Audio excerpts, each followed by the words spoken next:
before he came from home, I'm sure. There was something, disturbed us or we spoke something rudely to someone, but we are normal, so it's understood as a bad day or a bad mood. But I'm so proud of Indira, seriously. She has given her, she's dedicated her life to this, and not without the support of an amazing husband, Dharmil. So I'm really proud that I'm a part of this Gateway School, and congratulations, Indira, and the staff. The staff is amazing here. I mean, the school wouldn't be the way it is without the staff. So congratulations for celebrating 10 years. That was a few months ago, and it's just amazing. It started with 22 kids, and now there are more than 100 kids, and it's just wow. It has been recognized as one of the best schools in the world, and that's the reason why the Utah University wants to join hands with them and giving pies, trying, they're part of that, and it's so important, because they have to recognize, and they want to come. I mean, everybody wants to do good, but people don't. They start these institutes, they start these schools, but they do not personally give them the energy and the time to it. They think they're doing a good cause, but are they really looking into how it's been taken care of, how it's been worked, what programs, what are they trying to do with the kids? In this school, every kid is personally attended to and looked into as to what they are capable of, and try to train them as to how they can face the world, and give them that confidence. And, I'm worried about my kids, so it's the same for these kids, so it's amazing. I'm just so happy to be here, and I'm so glad to see so many people here, and some of us out here are parents of these children, and they are so happy with how their kids have progressed in life, so thank you so much for having me here, Indira.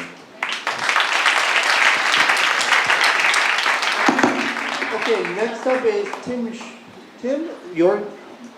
next up, Tim, sir. Tell us in not more than 30 seconds why you feel... Myself as an ally from an equity and inclusion perspective. I've been working in this field for 30 years supporting people with disabilities and thinking about how we include people with disabilities.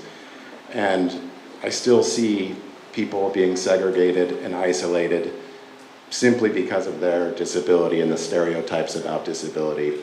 And we haven't fully supported the full range of opportunities for people with disabilities in their community, employment, and residential areas. And so I really view my role as an ally to people with disabilities just to promote the idea of equity and inclusion for people with disabilities. Okay, Trisha, your turn. Tell us in not more than 30 seconds why you feel passionate about an ally with people with disabilities or / special abilities. Thank you. So my passion really comes from, I'm a family member. So I have an aunt and a cousin with varying disabilities. So just kind of growing up in my family, it was something that I was comfortable around. And I don't think I realized the level of segregation or what services or how the system worked, because my family members weren't in it in the United States. And so when I went to college and started working directly with people, it really was just my passion. And employment is really that thing that it's an equalizer, right? We typically ask people what they do for a living. And so just wanting people to have that same opportunity to be proud of what they do every day and the joy that I get from work, wanting to help people be able to experience that for themselves is really where my passion comes from. So thanks for having me. Very good. Okay, Mr. Sadesh, tell us in not more than 30 seconds why you feel passionate about being an ally to people with disabilities / special abilities. Warm good evening to everyone. So, I am firm believer of having everyone with equal opportunity for employment per se, or for to live in society, normal society as we all are there. So to avoid something which makes them different and take out that stigma out of normal and not normal individual, we ensure that everyone who joins us for training, we ensure that everyone who wants to work with us, maybe for understanding, maybe honing their skills, we take them and we train them accordingly. So that is what I would suggest.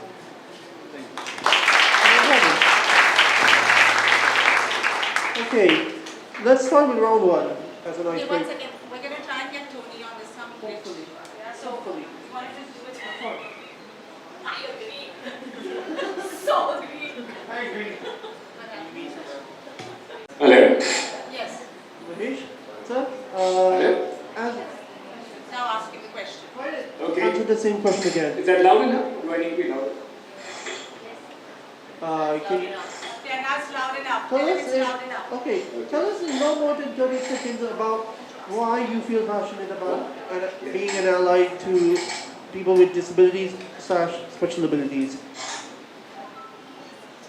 I was going to say a question. Tell us in not more than 30 seconds why you feel passionate about being an ally with people with disabilities slash special abilities. Okay, sir? Mahesh, sir? I think there's a struggle. Okay, never mind. Okay. It's gonna be fine. It's gonna be fine. Okay, let's start with round one. Kajol, as a parent, what gaps have you noticed in the education system? Is there a growing awareness to accommodate children with special needs, and what do you think needs to be done differently to address some of these gaps? Yes. Sorry, I spelled it get with gaps.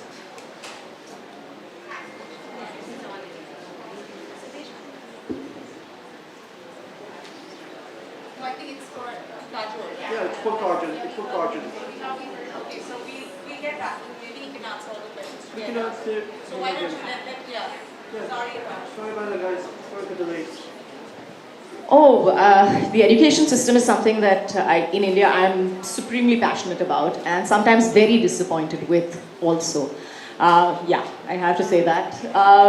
Because I feel that one of the major things that we have in our education system is the fact that we teach our children to mug everything. And everything is based, your grade, everything is based on the fact that can you recite like a parrot.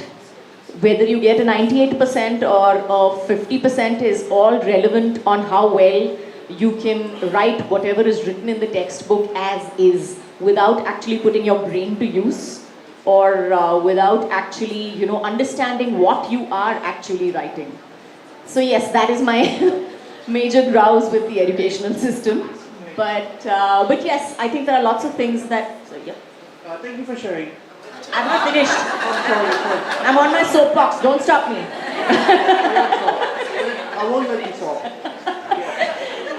Thank you. But yes, I think one of the things, like I said before, I think one of the major things that we teach our children, and like my son keeps asking me, he's like, Mom, you're sending me to school, why do I have to go to school? And this is my basic answer to him, which I think the first time I said it to him, I think he had to go find a dictionary to understand exactly what I was saying. So I was like, you have to understand that the reason that I'm sending you to school is not for you to get good marks, is not for you to learn history, geography, maths. I'm sending you to school to understand society. I'm sending you to school to understand how to integrate yourself into society. I'm sending you to a good school so that you understand what everybody is like. That there are all different kinds of people in this world that you're going to meet. And school is the first step for every child to understand that. So yes, we had lots of topics. When I was a kid for about 2 years in the middle while I was studying, we had something called moral science, which I would look at it and I was like, why am I learning moral science? I mean, it was like reading Aesop's fables or something like that. And you're like, that was in 7th grade. I'm like, please give me a break. But I think kids today, somewhere down the line need something like that to be inculcated into the system. It cannot only be about history, geography, maths. We have to teach them about the world. We have to put programs into place in our schools and make them understand, as they say, people with disabilities as well should be integrated into our schools. And the children should be taught from a much younger age that this is normal. That these people, these are children, these are normal children, and you get to play with them, and you can, you have to share your books with them, and they are a part of society, not apart from society. And I think that one of the basic things that we miss out in our education system is, we had the Gurukul system at one point in time in our country. And in the Gurukul system, I remember thinking that, wow, what a system, because it was a combination of mind, body and spirit.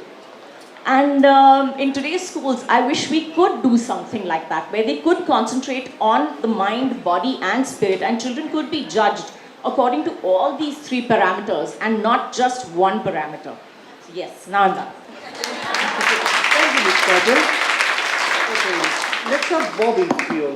What has been your journey as your advisor to Gateway School, Mumbai? What are moments that we have inspired you on the school journey, and why do you think institutions like Gateway are critical to enabling children with special needs realize their potential? I guess I've already said that earlier, but it's just that, I don't know anything about the education system. I was like, wow, Kajol, you know a lot. And it's amazing. I hated studying, okay? I didn't have any special skills because I used to wonder the same thing, why do I have to study every subject? And I think it goes the same for every child. I think Gateway is just amazing, the way they've approached this. You can't hear me? Okay. Okay. So, it's just amazing how Gateway has, what they've done with the kids in their school. They work personally with every child and improve their skill sets and try to identify what they're good at. And I think that's exactly what's required, even for normal kids. Because what is the point of educating yourself or grasping everything around you when eventually you don't need everything? General knowledge is something you get with mingling with the society and understanding society. And what's the most important thing is how do you survive in a society, because they have too many norms and rules and the way you behave in your life. I think every child should grow up to be independent, fearless of how the society thinks, and do exactly what they believe. And I think that's the most important thing every child should be taught. Because if you live according to society, you'll never be able to reach or get the happiness and satisfaction of what you really want to achieve in life. And I think Gateway, especially because it's for special needs kids and for disability, I think it's done an awesome job. And I think other schools in India should make this as an example and follow the way they work and create more support system for schools like this. I think the government should look into it and really help, because this is an honest institute, this is an honest school, this is an honest way everybody's trying to do something. There is no ulterior motive, there's no profit, there's no benefit. The benefit, yes. The benefit is that you're giving these kids a brighter future. I think that's the most important thing. Thank you, Bobby Deol. Okay, next up, Tim and A lot of time working with employers and thinking about how we engage employers. And several of the things that we've learned over the years is that there's several themes that emerge in the employment world. First of all, employers believe that people with disabilities can't work. And that's universal, that's across the board. And we know through years of research and years of programs such as supported employment and customized employment that really dispels that myth that people with disabilities can't work. Supported employment was one of the earlier models that we've used to help people with disabilities obtain competitive integrated employment. And what we started to see with supported employment is it was working for a subset of individuals with the disabilities, but oftentimes people with more significant disabilities weren't obtaining jobs. And so that's why we have customized employment, and I think that's what the Gateway School is trying to implement, is this idea of customized employment to help support people with more significant disabilities obtain jobs. And we know one of the predictors of maintaining a job for a person with a disability is finding the match and finding an appropriate match. So we match the skills and interests of an individual with a disability to the job. And oftentimes, what happens in the employment world or when we're supporting people with disabilities, we forget about the match. We just want to get a job, and then we start to place people in jobs based off stereotype. So in the United States, we talk about the F jobs for people with disabilities, and these F jobs are what we call fast food, flowers, and filth, meaning we tend to put people in jobs that we think they can do, or those are the only jobs that we can do. And we know through customized employment and supported employment that there's a range of work that people with disabilities can do. Another thing that we kind of see with misconceptions about hiring of people with disabilities is that people with disabilities, and especially people with intellectual developmental disabilities, more significant disabilities, are a liability to the workforce. And we know once again through research over the years that that's just not true. Oftentimes when we train a person with a disability to work in a job that matches his or her skill set, their safety record is often better than those without people with disabilities. So this liability issue is it's a myth that's out there. The second part of the question was, how do we move forward? And some of the misconceptions maybe when we're moving forward, if I recall. Here's something that's very universal. I've worked in different countries thinking about employment, and I think one of the universal truths about supporting people with disabilities, or what people believe about people with disabilities, is that they can't work and that they have low expectations for what people with disabilities can do, and that there's stereotypes about people with disabilities. And I think this really stems from our notion of disability, and I think this is a really important point to stress as we start to think about how we can build employment programs for people with disabilities. And this notion kind of comes from this idea, when we think about disability, we always think it's an us-them paradigm, right? We think, oh, we don't have a disability, and then there are people with disabilities, and we're separate. What we know is that disability is a part of the human condition. It's something that everybody in this room will have at some point. And so I think if we can work off this idea that, some people will have disability at birth, some people will have disability later on in life, some people will have a disability when they're aging and older, or I could leave this room tonight and get in a car. I've experienced Mumbai traffic now. I can get in a car and get in an accident and acquire a brain injury.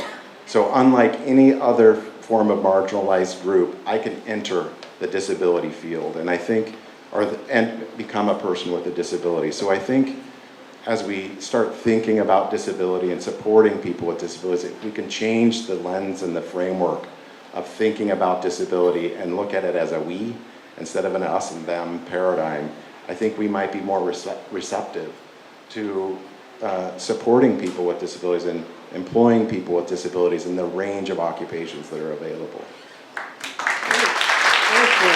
That's really good, sir.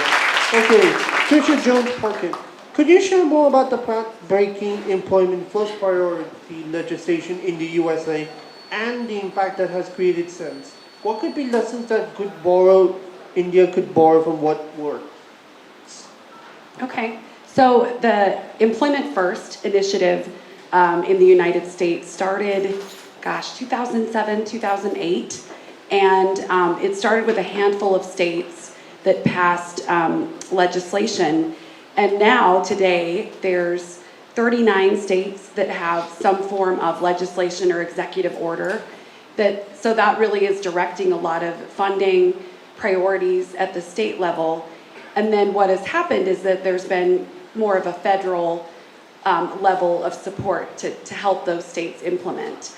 So in terms of the momentum and excitement around Employment First, it certainly, I think, re-energized a lot of that movement and excitement that happened in the early 90s with supported employment.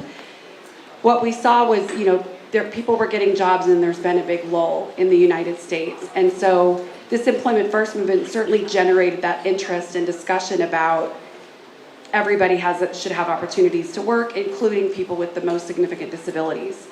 So in terms of lessons learned, there was kind of this big rush to say we're an employment first state, but people didn't really think it through in terms of how do we make this last, how do we make this stick, and who are we going to be accountable to? So those are the kinds of things that really make an impact in numbers or policies or people really having those opportunities, is having bodies of decision makers or whoever is putting up the funding to say what is it that we want to fund and what do we want to see happen, and measure those things and have those outlines of expectations. I believe that's where there's been some shortfall in the United States around employment first. And then you see states where there's been really good progress, and it's because they've measured and put, for lack of a better word, money where their mouth is. Saying we care about employment, we want people to be employed, what are the things that we need? So I think those would be my, kind of those lessons learned is, really matching what you say it is that you want and funding those initiatives. Okay, thank you so much, teacher.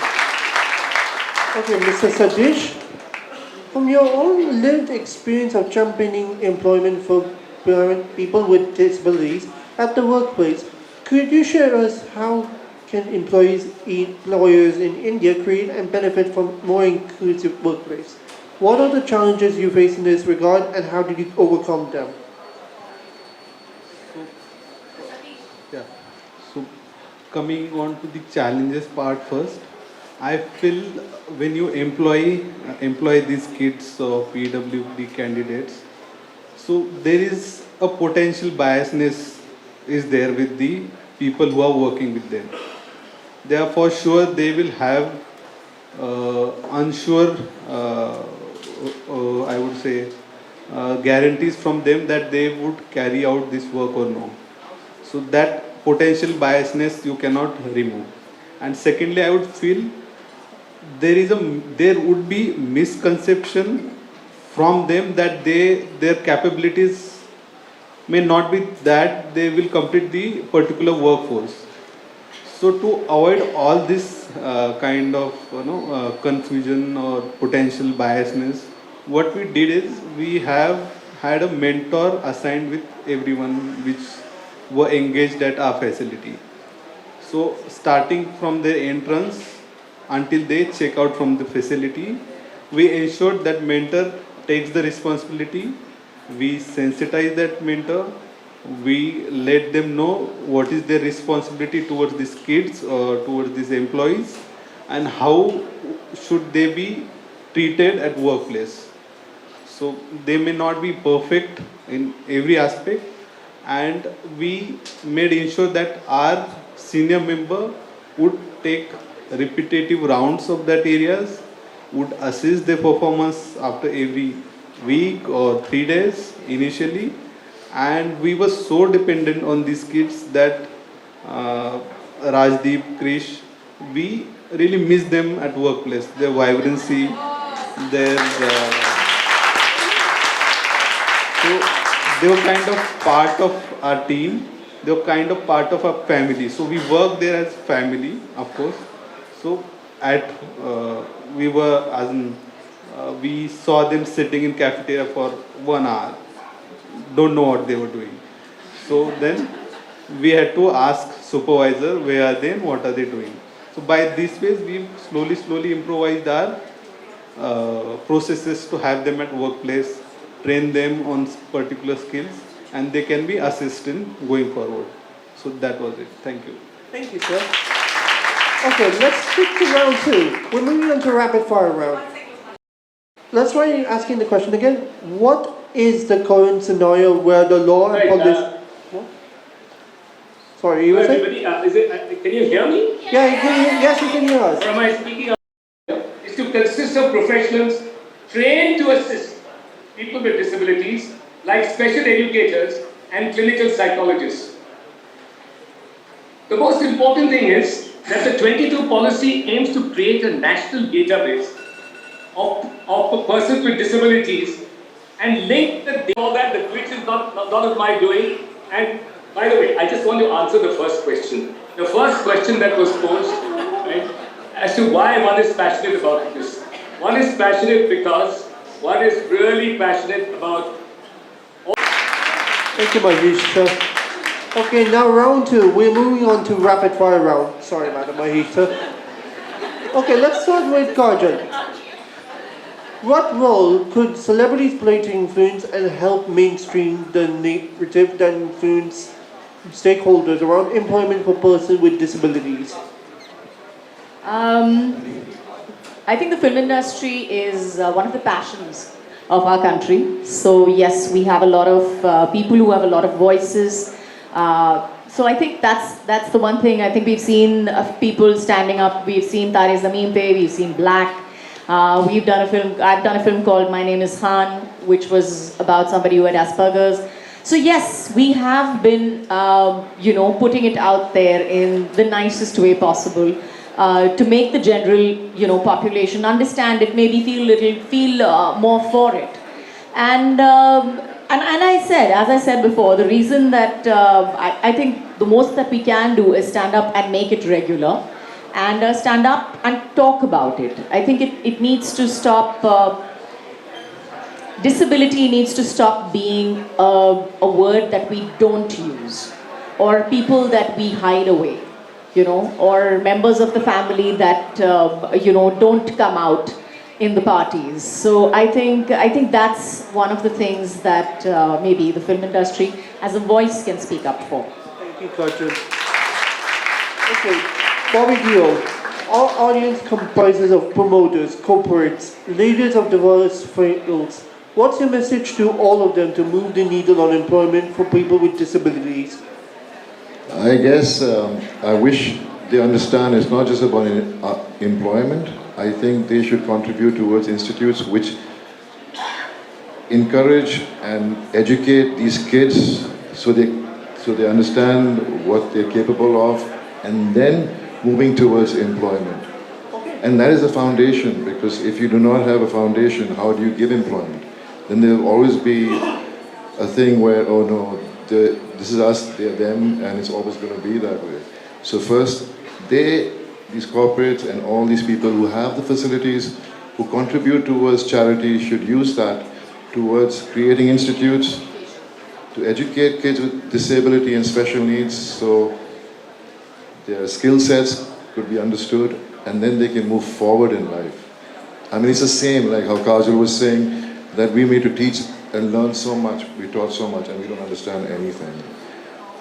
And so imagine children with disabilities, they need to